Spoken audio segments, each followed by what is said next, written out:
My YouTube channel. Exercise number 4.1 question number 3 आज करेंगे। इसका फर्स्ट पार्ट है x square plus x minus 12। यहाँ पर देखिए एक एक्सप्रेशन दी हुई है, इसकी 3 टर्म्स हैं। हमने जैसे कि क्वेश्चन नंबर 2 को सॉल्व किया था ऐसे हम इसको सॉल्व करेंगे। अब यहाँ पर देखें हमने इसके फैक्टर बनाने हैं। अब इसमें हमने करना क्या है, देखिए हमारे पास फर्स्ट टर्म है हमारे पास एक्स स्क्वायर। यहाँ पर एक्स स्क्वायर का जो कोफिशिएंट है वो मेरे पास क्या है 1 और इधर मेरे पास क्या है माइनस 12। मैं इसकी एंड टर्म को मल्टीप्लाई कर दूंगी इसके फर्स्ट कोफिशिएंट के साथ। जब मैंने इसको मल्टीप्लाई किया माइनस 12 को 1 के साथ, यहाँ पर देखें 1 मल्टीप्लाई माइनस 12 किया तो मेरे पास क्या आ जाएगा माइनस 12। यहाँ पर मिड टर्म में देखें मेरे पास x जो है ये मिड टर्म है। मिड टर्म में इसका कोफिशिएंट क्या है +1।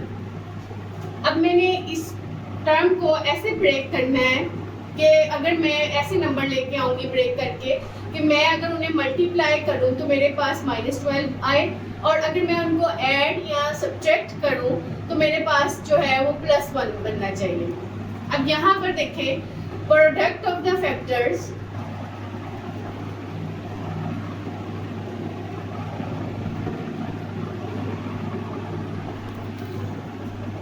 प्रोडक्ट ऑफ द फैक्टर में देखें अगर मैं मेरे पास 1 का टेबल है, मैं उसको मल्टीप्लाई करूं 1 को 12 के साथ तो मेरे पास क्या आ जाएगा 12 आ जाएगा।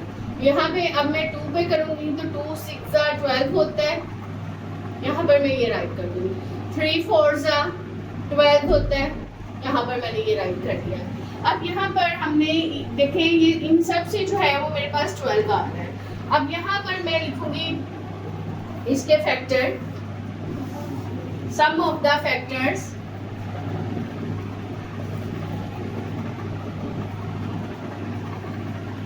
देखिए सम ऑफ द फैक्टर्स में अब यहाँ पर अगर मैं 1 + 12 करूँ, यहाँ ये देखें 1 + 12 करती हूँ तो मेरे पास क्या आ जाएगा 30। इसका मतलब ये है कि ये सेटिस्फाई इसको नहीं करता ये कंडीशन जो है। अगर मैं 6 को 2 में ऐड कर दूँ तो मेरे पास क्या बन जाता है 8 आ जाएगा। तो इसका मतलब ये है कि ये भी जो है मेरे पास ये नंबर जो है इस कंडीशन को सेटिस्फाई नहीं कर रहे। अब यहाँ पर अगर मैं 3 और 4 को मैं यहाँ पर देखें ऐड करती हूँ 3 + 4, यहाँ पर मेरे पास 7 बन जाएगा। जबकि मुझे यहाँ पर क्या है +1 चाहिए और दूसरा ये कि यहाँ पर जो मैंने प्रोडक्ट लिया है वहाँ पर मेरे पास क्या है -12 आना चाहिए। अब यहाँ पर देखिए माइनस का साइन देखिए कैसे अब यहाँ पर यूज करेंगे। जब हमारे पास इधर जो एंड टर्म में या मिड टर्म में नेगेटिव साइन आ जाता है तो हमने इनमें से एक जो नंबर है उसके साथ हमने नेगेटिव साइन जो है वो यूज करना है। तो यहाँ पर देखें जो बड़ा नंबर होगा मैं उसके साथ वो साइन यूज करूंगी जो इसके मिड टर्म में है। यहाँ पर क्या आ जाएगा +4 और यहाँ पर देखिए जब मैंने इसको मल्टीप्लाई किया तो -12 आ रहा था, साइन नेगेटिव था। तो दैट मैं यूज क्या करूंगी यहाँ पे -3। तो 4 में से मैं 3 माइनस कर दूंगी तो मेरे पास देखिए क्या आ जाता है +1। इसका मतलब ये है कि ये जो मेरे पास नंबर्स हैं ये इस कंडीशन को सेटिस्फाई कर रहे हैं। तो मैं इसके लिए यूज करूंगी यहाँ पर 1 एक्स स्क्वायर और ये जो नंबर है मेरे पास +4 मैं यहाँ पर लेके आऊंगी +4x - 3x - 12। ये मैं यहाँ पर ये नंबर्स ले लूंगी इसके। अब यहाँ पर देखिए मेरे पास 3 टर्म्स थी तो अब मेरे पास क्या है 4 टर्म्स आ गई हैं। अब इनमें 4 टर्म्स का देखें मैं 2 का जो है वो इनको इकट्ठा कर लूंगी। यहाँ पर अगर आपको एक्स स्क्वायर मतलब आप समझ नहीं आ रही कि इन दोनों में हमने क्या कॉमन लेना है तो आप इसकी पावर्स को और फैक्टराइज कर सकते हैं। ये x डॉट x में आ जाएगा। यहाँ पर देखें 4 है तो ये 4x रहने देंगे, ये ब्रैकेट में हम ले जाते हैं। यहाँ पर देखें जब मैं इसको ब्रैकेट में लेके आऊंगी तो नेगेटिव साइन मैं बाहर ले रही हूँ तो अंदर वाला साइन जो है वो क्या हो जाएगा चेंज हो जाएगा। यहाँ पर क्या बन जाएगा +12। अच्छा इसको भी मैं 12 को भी फैक्टराइज कर रही हूँ तो 3 4 12 कर लूँगी मैं इसको यहाँ पर। और देखें अब ये जो मैंने फैक्टराइज किया है, अब इनमें से देखें अब मैंने कॉमन कैसे लेना है। इन दो नंबर्स में से देखें मेरे पास क्या कॉमन आ रहा है, x जो है वो कॉमन आ रहा है। मैं x को बाहर लेके ब्रैकेट के अंदर देखें मेरे पास क्या नंबर्स बचेंगे, x प्लस 4 यहाँ पर बच जाएगा। यहाँ पर देखें इन दो के जो मैंने फैक्टर बनाए थे, इन दोनों में देखें मेरे पास क्या नंबर जो है वो कॉमन है, मेरे पास 3 कॉमन है। तो इसको मैं 3 को बाहर निकाल के ब्रैकेट में से अंदर देखें मेरे पास क्या बचेगा, x प्लस 4। यहाँ पर देखें ये दोनों सेम हो जाएंगे और अब मेरे पास 2 टर्म्स आ चुकी हैं। अब इन 2 टर्म्स में देखें मेरे पास कौन से नंबर जो है वो सेम है। यहाँ पर x प्लस 4 और यहाँ पर भी x प्लस 4। तो x प्लस 4 जो है मैं यहाँ पर बाहर ले लूँगी ब्रैकेट से और अंदर देखें ब्रैकेट के मेरे पास क्या बचेगा, x माइनस 3। तो ये इसको मैंने क्या कर दिया है, फैक्टराइज कर दिया है, ये प्रोडक्ट फॉर्म में आ गया है। तो ये क्वेश्चन जो है मेरा सॉल्व हो गया। चलते हैं इसके नेक्स्ट पार्ट की तरफ। सेकंड पार्ट है इसका, यहाँ पर देखें x square plus 7x plus 10। ये देखिए अब फिर से हमारी जो एक्सप्रेशन है इसकी 3 टर्म्स हैं। इन 3 टर्म्स को मैं एंड वाली टर्म्स का जो इसका कोफिशिएंट है इसको मैं फर्स्ट टर्म के कोफिशिएंट के साथ मल्टीप्लाई करूंगी।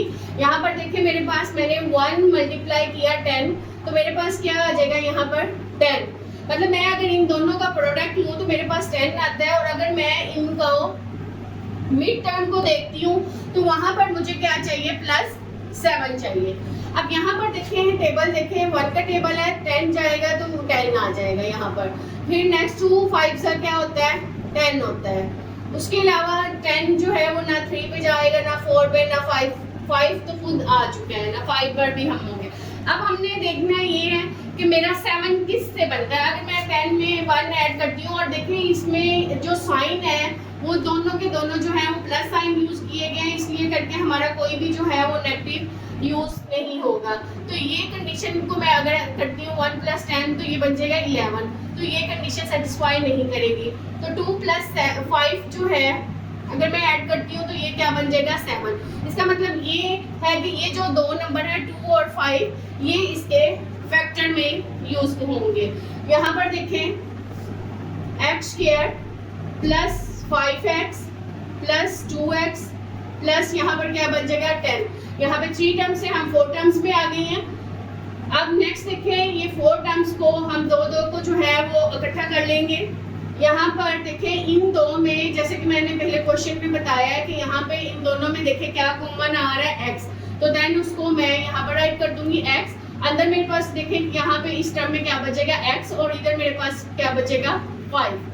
अब इन दो टर्म्स में देखें यहाँ पे दोनों में प्लस है, यहाँ पे प्लस साइन आ जाएगा। अब इन दोनों में देखें कॉमन, अगर 10 का नहीं पता चला तो इनके हम क्या है फैक्टर बना लेंगे। देखें 2 5 10। तो यहाँ पर जो 2 है वो दोनों में जो है वो सेम है। मैं इसको ब्रैकेट से बाहर राइट कर लूंगी। अंदर मेरे पास देखिए क्या बचेगा x प्लस 5। जो फैक्टर हमारा यहाँ बनेगा वही हमारा फैक्टर जो है नेक्स्ट टर्म में जब हम कॉमन निकालते हैं दैट वो बन जाता है। अब यहाँ पर देखें इन दो टर्म्स में मेरे पास क्या सेम नंबर है, मेरे पास x प्लस 5 जो है वो सेम है।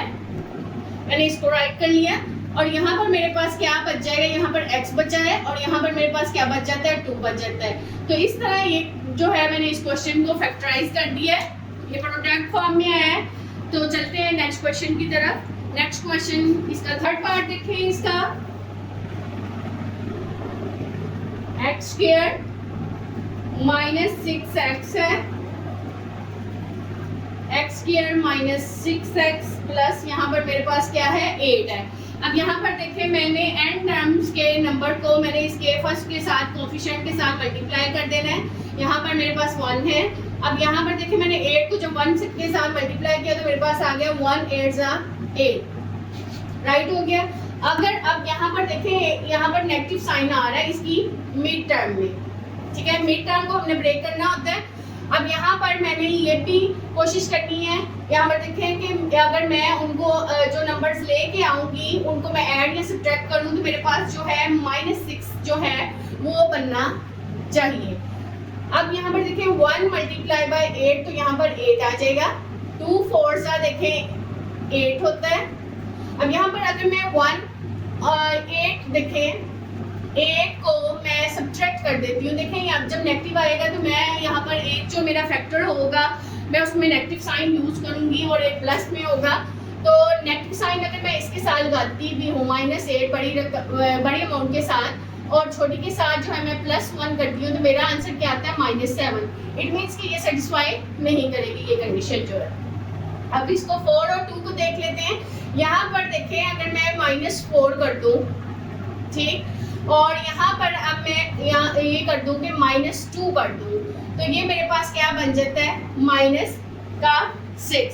मतलब दो टर्म्स जो हैं वो ऐड हो रही हैं और उनका अगर प्रोडक्ट लें तो वो पॉजिटिव होंगी। देखें -4 मल्टीप्लाई अगर करूँ इसके साथ -2 के साथ तो साइन जो है वो पॉजिटिव हो जाएगा, माइनस माइनस प्लस हो जाएगा और ये क्या बन जाएगा 8। अगर मैं देखें यहाँ पर ये नंबर्स यूज करती हूँ, 8 -4 करूँ तो एक मैं +2 का ले लूँ तो देखिए मेरा आंसर जो है वो -2 आ जाएगा, जो कि हमें जबकि यहाँ पर हमें क्या है -6 चाहिए, इसलिए ये जो है वो कंडीशन इसको सेटिस्फाई नहीं करेगी। तो इसके जो फैक्टर्स बनेंगे वो मेरे पास क्या बनेंगे -4 और -2। तो हम यहाँ पर ये यूज करते हैं x²। यहाँ पर मेरे पास क्या आ जाएगा -4x -2x और यहाँ पर मेरे पास क्या है 8। मैं इसको यहाँ पर राइट कर दूँगी। अब नेक्स्ट देखें, यहाँ पर 4 टर्म्स है, इनके 2 टर्म्स को हम इकट्ठा कर लेंगे। यहाँ इन 2 टर्म्स में देखें मेरे पास क्या कॉमन आ रहा है x। मैं इसको बाहर ले लूँगी, x -4 ब्रैकेट के अंदर बच जाएगा। यहाँ पर देखें ये 8 है, 8 के अगर हमारे यहाँ पर हमें नहीं मालूम कि भी यहाँ क्या हमारे पास कॉमन निकलेगा तो हम 8 के जो है वो फैक्टर बना लेंगे। देखिए 2 4 ज़ा 8। देखिए इन 2 टर्म्स में मेरे पास क्या है, एक तो मैं नेगेटिव साइन आ रहा है पहले तो मैं इसको बाहर ले लूँगी और नेक्स्ट देखिए मेरे पास जो है अंदर मेरे पास क्या बच जाएगा यहाँ पर x और जब मैंने नेगेटिव साइन बाहर कॉमन लिया है तो अंदर वाला जो प्लस साइन है वो नेगेटिव में चेंज हो जाएगा। यहाँ पर 2 कॉमन है वो बाहर आ जाएगा। यहाँ पर क्या बन जाएगा x -4। ये मेरे पास 2 टर्म्स बन जाएंगी। इन 2 टर्म्स में अगेन देखें मतलब फिर से मेरे पास क्या है x -4 जो है वो कॉमन है वो मैंने बाहर ले लिया और अंदर वाली जो ब्रैकेट है वहाँ पे देखिए मेरे पास क्या बचेगा x -2। ये अगेन जो है वो प्रोडक्ट फॉर्म में मेरे पास 2 जो है फैक्टर आ गए तो इसको जो है मैंने फैक्टराइज कर दिया है। और अब चलिए इसके नेक्स्ट पार्ट की तरफ। नेक्स्ट 4 पार्ट है। यहाँ पर देखिए मेरे पास क्या है x² -x -56। ये मेरे पास क्वेश्चन है। यहाँ पर अगेन देखिए मैंने इसको फैक्टराइज करना है। अब मैं फिर से क्या करूँगी, इसकी लास्ट टर्म को इसके फर्स्ट कोफिशिएंट के साथ मल्टीप्लाई कर दूंगी और यहाँ पर देखिए मेरे पास जो लास्ट टर्म है वो नेगेटिव है तो यहाँ पर जब मैं मल्टीप्लाई करूँगी -56 तो ये मुझे आंसर क्या देगा -56। और अगर मैं उसको सम ऑफ द प्रोडक्ट लूँगी तो मेरे पास क्या आना चाहिए -1 आना चाहिए। अब यहाँ पर देखिए मैं इसके फैक्टर लूँगी। यहाँ पर मल्टीप्लाई अगर मैं 1 के साथ करती हूँ तो 56 ही रहेगा। 2 के साथ ये जो हम वर्क कर रहे होते हैं ये एक किस्म का 56 को हम उस टेबल के ऊपर डिवाइड कर रहे होते हैं। तो यहाँ पर जब मैंने इसको फिर से डिवाइड किया तो मेरे पास यहाँ पर आ जाएगा 28। तो यहाँ पर अगर मैं 28 को 2 से मल्टीप्लाई करूंगी तो मेरे पास क्या आ जाएगा 56। देखिए अब ये तो अभी बहुत बड़ी अमाउंट है और मुझे जब मैं इन 2 फैक्टर्स को यूज करूं तो मेरे पास -1 बिल्कुल भी यहाँ पर नहीं बन रहा। तो मैं अब इसको और नेक्स्ट जो है वो टेबल पर देखूंगी कि 56 जो है वो किसकी टेबल पर और जो है वो डिवाइड होता है तो मैं वो टेबल लेके इसके फैक्टर्स बना लूंगी। यहाँ पर देखिए 3 पर तो 56 जो है वो आता ही नहीं है। अब मैं 4 ले लूंगी तो 4 के साथ 56 जो है देखें वो हमारा कहाँ पे आ रहा है। ये देखें अगर आपको ना समझ आ रही हो तो यहाँ पर मैं इसको मतलब डिवाइड भी कर सकती हूँ। ये देखें 56 है तो मैं इसके 4 के टेबल पे डिवाइड कर दूंगी। देखिए 4 1 ज़ा 4, यहाँ पर 1 बच जाएगा और यहाँ पे क्या आ जाएगा 16। 4 4 ज़ा 16। मतलब देखिए 4 ने इस 56 को एग्जैक्टली डिवाइड कहाँ पे किया है, जब हमारा 14 आ रहा था। तो 4 14 सा मेरे पास क्या बन जाएगा 56। इस तरह करके जो है हम इसके मतलब फैक्टर बना लेंगे। पर ये जितने भी मतलब मैं फैक्टर्स बना चुकी हूँ, इनकी जो है यहाँ पर ये जो कंडीशन हमारे पास -1 की आती है, ये किसी पे भी जो है वो सेटिस्फाई नहीं कर रही। अब नेक्स्ट देखें, मैं 6 के टेबल पे देखें तो 6 के टेबल पे ये डिवाइड ही नहीं होता। और उससे अगला टेबल देखें 7 है, 7 के टेबल पे अगर देखें तो 7 8 क्या होता है 56। तो यहाँ पर देखें कि 7 और 8 को अगर मैं यूज करूँ तो देन मेरे पास -1 आने के चांसेस हैं। यहाँ पर देखें मैं 8 जो है बड़ा नंबर है, मैं उसके साथ जो है -8 यूज करूँगी और यहाँ पर मैं +7 जो है वो यूज करूँ तो देन मेरे पास क्या आ जाता है -1 जो है वो आ जाता है। इसका मतलब ये है कि ये जो दो नंबर है वो इस कंडीशन को सेटिस्फाई कर रहे हैं। तो देन मैं ये यहाँ पर अपनी एक्सप्रेशन के लिए यूज कर लूंगी। यहाँ पर आ जाएगा x² -8x + 7x माइनस क्या आ जाएगा 56। यहाँ पर देखिए 3 टर्म्स ही मेरे पास, अब कितनी टर्म्स आ गई है 4 से अगेन ये 2 में आ जाएगा। अब यहाँ पर मेरे पास क्या कॉमन है x है, यहाँ पर क्या आ जाएगा x - 8 और इन दो नंबर्स में 56 को मैं फैक्टराइज कर दूंगी। यहाँ पर 7 और 8 आ जाएगा, 7 8 और 56 होता है। यहाँ पर देखें मैंने यहाँ पर कौन सा साइन है प्लस है, तो मैं प्लस ही रहने दूंगी। यहाँ पर मैं 7 देखें इन दोनों में जो है वो कॉमन आ रहा है, वो सेम आ रहा है, मैं उसको बाहर लेके इधर क्या बचेगा x - 8। यूँ हम इसको बेटे फैक्टराइज कर देंगे। अब देखें ये 2 टर्म्स में आ गया, इन 2 टर्म्स में अगेन जो है वो मेरे पास x - 8 जो है वो इन दोनों में कॉमन है, सेम है, वो मैं बाहर ले लिया। यहाँ पर हमारे पास क्या बचेगा x + 7 और यूं जो है मैंने इस क्वेश्चन को क्या है फैक्टराइज कर दिया है। और चलते हैं इसके नेक्स्ट पार्ट की तरफ।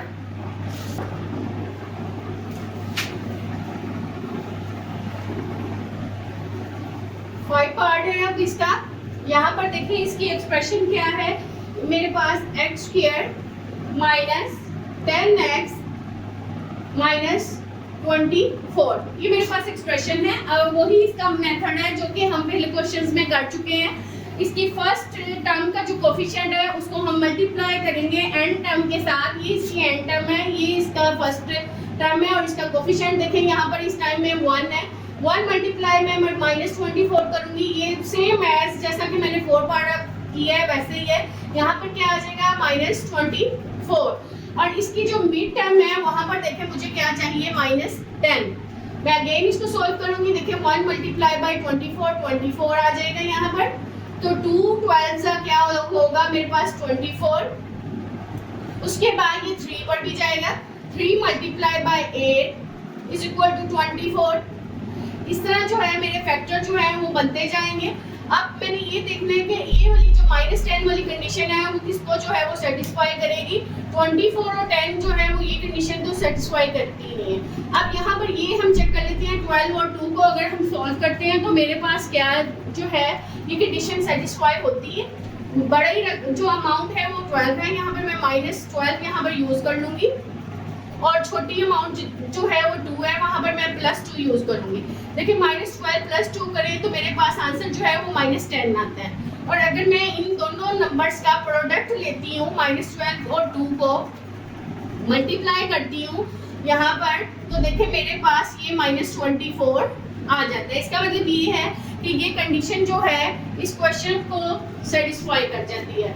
तो मैं इसके फैक्टर्स में x² - 12x + 2x और मैं ले लूंगी -24।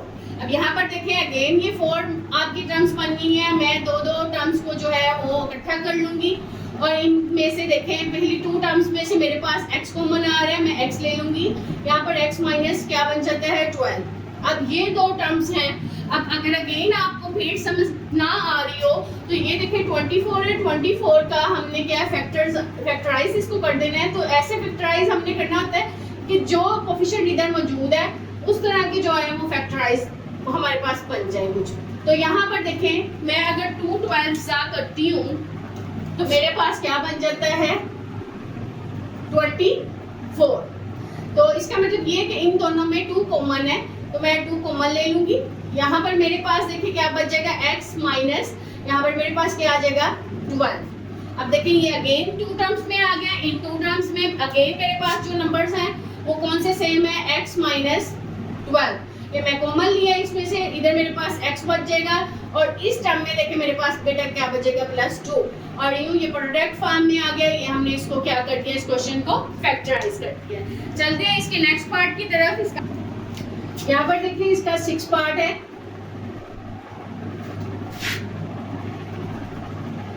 Product of the factors and sum of the factors. अच्छा ये 6 पार्ट में हमारे पास है यहाँ पर y², वेरिएबल यहाँ पर चेंज कर दिया गया है, क्वेश्चन वही होता है +4y, मेथड इसका वही होगा -12। देखिए अब इसमें भी 3 टर्म्स मौजूद है। हम इन 3 टर्म्स को जो है, अब इसमें से लास्ट टर्म को जो है मैं मल्टीप्लाई कर दूंगी इसके फर्स्ट टर्म के कोफिशिएंट के साथ। फर्स्ट टर्म का जो कोफिशिएंट है वो मेरे पास क्या है 1 है और इसकी लास्ट टर्म में देखिए मेरे पास क्या है -12। तो मैं -12 को जो है इसकी फर्स्ट टर्म के साथ मल्टीप्लाई कर दूंगी। यहाँ देखें 1 मल्टीप्लाई -12, यहाँ पर जब मैं यूज करूंगी तो मेरे पास क्या आ जाएगा यहाँ पर -12। अब यहाँ पर देखिए मेरे पास एक टर्म जो है वो नेगेटिव है, तो जब मैं सम ऑफ द फैक्टर्स बनाऊंगी तो लाजमी बात है कि एक जो मेरा फैक्टर आएगा उसको मैंने नेगेटिव रखना है और दूसरा मैंने क्या है पॉजिटिव रखना है। अब यहाँ पर जब मैं इसको ऐड या सब्ट्रैक्ट करूँ तो मेरे पास क्या आ जाएगा +4। अब यहाँ पर देखिए मैं इसकी फैक्टर बनाऊंगी, 1 मल्टीप्लाई बाई 12 इक्वल आ जाएगा 12 के, 2 मल्टीप्लाई बाई 3 तो मेरे पास क्या आ जाएगा, सॉरी 2 6 12, यहाँ पर बन जाएगा एक फैक्टर। उसके बाद मेरा क्या बनेगा 3 multiply by 4 is equal to 12। ये मेरे पास मतलब इसके फैक्टर बनने हैं। ये जरूरी नहीं है कि हमने सारे इसके जो है फैक्टर बनाने हैं, ये जस्ट चेक करवाने के लिए कि यहाँ पर अगर हम ये नंबर्स ले रहे हैं तो इनके देखिए फैक्टर बनते ही नहीं है। यहाँ पर 1 मल्टीप्लाई बाई 12 करती हूँ या इनको अब देखिए मैं ऐड करती हूँ तो ये कंडीशन जो है उससे 4 नहीं आएगा, ये सेटिस्फाई नहीं करेगी। अब यहाँ पर इसको चेक कर लेते हैं। यहाँ पर अगर साइडर में देखें क्या है, मेरे पास क्या है प्लस है, तो मैं प्लस का साइन 6 के साथ यूज करूंगी और मैं नेगेटिव साइन जो है वो मैं 2 के साथ यूज कर रही हूँ।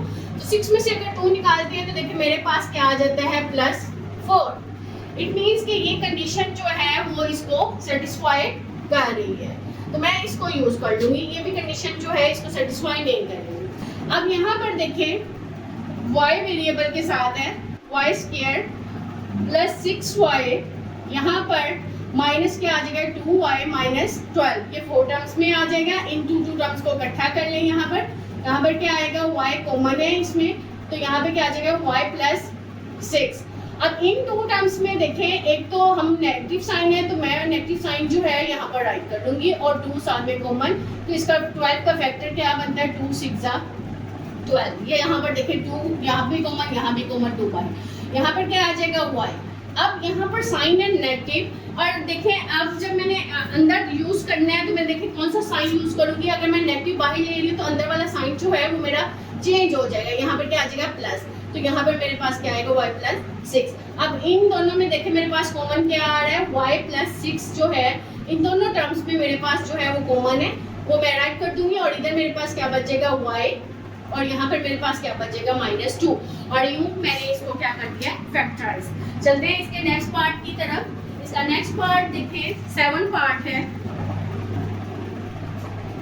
13y + 36। अब यहाँ पर देखें कि इसकी तीनों जो टर्म्स हैं वो मेरे पास क्या है पॉजिटिव है, तो यहाँ पर मैं 36 को अगर मल्टीप्लाई करती हूँ 1 के साथ मल्टीप्लाई 36 तो मेरे पास आंसर 36 आ जाता है। तो 2 के टेबल पे डिवाइड इसको कर लें। अगर आपको यहाँ पर डायरेक्ट जो है वो मल्टीप्लाई नहीं करना आ रहा तो आप वैसे भी कर सकते हैं। तो 2 मल्टीप्लाई बाय 18 मेरे पास क्या होता है 36। अच्छा यहाँ पर जो सेकंड मिड टर्म की जो कंडीशन है तो यहाँ पर मेरा बनना चाहिए 13। तो यहाँ पर देखें 18 और 2 का जब मैं ऐड करूँगी तो वो 13 नहीं बन रहा है, इसका मतलब ये भी कंडीशन सेटिस्फाई नहीं है, ये भी कंडीशन जो है ये इसके लिए यूज नहीं होगी। अब नेक्स्ट देखें 3 मल्टीप्लाई बाय 6, तो 6 और 3 को मैं जब यूज करूँ ये तो मेरे 336 हमने लाना था। यहाँ पर 3 मल्टीप्लाई बाय करेंगे तो 12, ठीक है।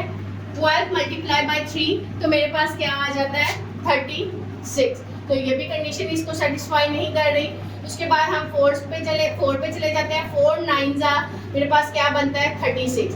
और देखिए अगर मैं 9 में ऐड कर देती हूँ 4 तो देन ये मेरे पास क्या बन जाता है 13। इसका मतलब ये कंडीशन जो है इसको हम जो है ये फैक्टर इसके लिए यूज कर सकते हैं। यहाँ पर देखें यहाँ क्या आ जाएगा y², यहाँ पर क्या आ जाएगा मेरे पास 9y, यहाँ पर मेरे पास 4y प्लस 36। ये सारी की सारी टर्म्स जो है मेरे पास पॉजिटिव है, तो मैं इनको जो है सबके साथ जो है वो पॉजिटिव साइन यूज कर रही हूँ। अब इन दो टर्म्स को मैं इकट्ठा कर लेती हूँ। देखिए पहली 2 टर्म्स में से y कॉमन आ रहा है, तो मैंने y जो है वो बाहर ले लिया। यहाँ पर मेरे पास क्या बचेगा y प्लस 9। यहाँ पर देखिए अब मुझे फैक्टराइज अगर करना चाहते हैं तो यहाँ पर क्या बन जाएगा 4 9 36। तो इन दोनों में मेरे पास क्या कॉमन आ रहा है 4, तो यहाँ पर मैं 4 बाहर ले लूँगी और यहाँ पर आ जाएगा y प्लस 9। तो इस तरह ये 2 टर्म्स में डिवाइड हो जाएगा। इन दोनों टर्म्स में देखिए मेरे पास जो है वो सेम नंबर्स क्या आ रहा है y प्लस 9 यहाँ पर आ जाएगा। और इधर मेरे पास क्या बच जाएगा, यहाँ पर मेरे पास बच जाएगा y प्लस यहाँ पर मेरे पास क्या बच जाएगा 4। और इस तरह जो है मैंने इसको जो है फैक्टराइज कर दिया है। चलते हैं इसके नेक्स्ट पार्ट की तरफ। लास्ट पार्ट है इसका 8। अच्छा यहाँ पर लास्ट पार्ट है मेरा 8। यहाँ पर इसकी वैल्यू जो है वो यहाँ पर मेरे पास है x² माइनस x माइनस 2। यहाँ पर वही मेथड है इसका अगेन कि मैंने इसकी लास्ट टर्म को इसके फर्स्ट टर्म के कोफिशिएंट के साथ मल्टीप्लाई करना है, तो मुझे चाहिए -2। अब यहाँ पर देखिए नेगेटिव साइन यूज हो रहा है और इसकी मिड टर्म में देखिए मेरे पास कौन सा नंबर आ रहा है -1। और अब मैंने इसको फैक्टराइज करना है। देखिए 1 मल्टीप्लाई 2 करूंगी तो मेरे पास क्या आ जाता है 2।